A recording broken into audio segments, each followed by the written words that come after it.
Let me just tell you something about Jim Crow laws. You might have read about it. Jim Crow laws dominated the American South from 1890s to 1965, and they represented a formal codified system of racial apartheid. It segregated African Americans because of their skin color. The laws affected almost every aspect of their daily life. Schools, public parks, public toilets, transport, restaurants, everything was segregated.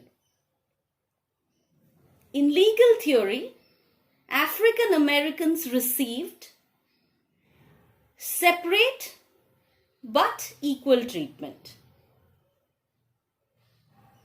But in actuality, the status of African Americans was nearly always inferior to that of whites.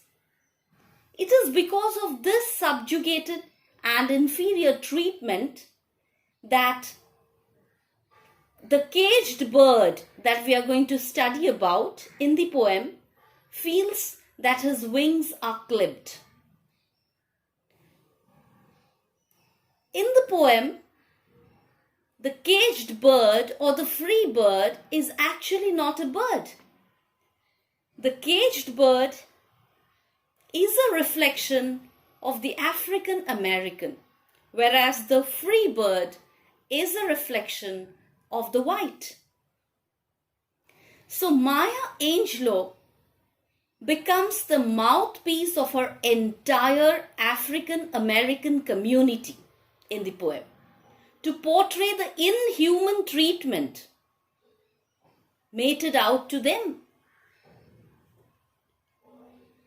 Under these laws, the poet feels that they were restricted from enjoying the freedom that should have been their right as human beings.